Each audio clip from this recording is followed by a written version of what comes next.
And speaking of well-known figures getting mobbed, you've been with one in Greenwich. Wherever I go, it happened. No, it doesn't. Never happened in my entire life, and it didn't happen for our latest in the series of My Little Bit of London, where we take well-known Londoners to their favourite bit of London. I went with comedian Joe Pasquale, who I absolutely loved as a kid when he did the Royal Variety performance. Totally floated my boat. He loves Greenwich. So here is Joe Pasquale's My Little Bit of London in Greenwich, enjoying all the loveliness there with a bit of sunshine. Let's take a look. Joe! So, how are you, lovely? Very well. You staying that side, I stay this side? On my east side. Yeah, you're the east, I'm the west. Joe Pasquale and I started laughing and never really stopped. I split up with my girlfriend last week. She came around my house. She said, I can't see you anymore. I said, I'm behind the settee. See? But what I've since learned is that I should have warmed up. Oh, it's sweet my back. Stop making me laugh.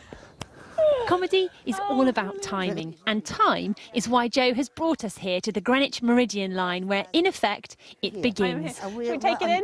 0 degrees, that's where we are now. We're right in the middle of the earth, on the longitude, though. It's bonkers, isn't it? It is bonkers, yeah. And you've got a big red ball up there. At 1 o'clock, that goes up and it comes down again at 1 o'clock. How does that make you feel? It's like being in Disneyland. Disneyland for Divvy.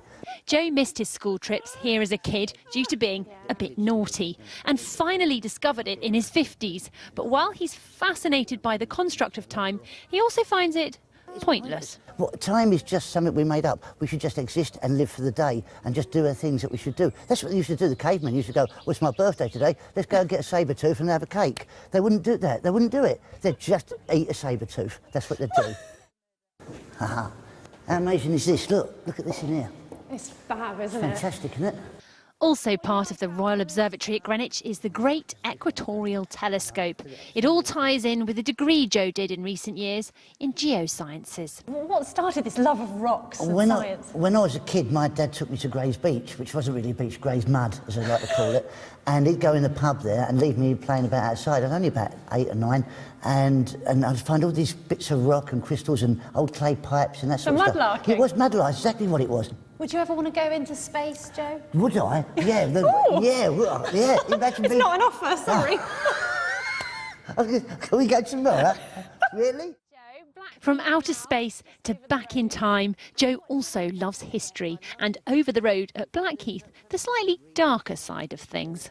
I reckon here there's a mass grave here of 50,000 bodies, which is where they... What? Yeah, from when the plague happened, and from the 14th century and the 17th century it was then. So, yeah, who knows what's buried under here. That's why it's called Blackheath. And why do you like that? I just like the darkness of London, you know. There could be zombies under here waiting to come out. If we wait till midnight and see what comes out at night. And that doesn't frighten you? No, it doesn't. It gives me the willies, but I love getting the willies. Oh, it does me. I think we're going to have to go, Joe. Why, are you getting scared? Yeah, I'm getting scared. Come on then, let's go. Let's go get an ice cream. And so we followed the sun back to Greenwich's famous view. Just look at that down there. We don't make them like that anymore, do we? I sound like my dad now. If you could sum up this place in one word, how would you describe it? This is England. This is history. And this is Joe's little bit of London.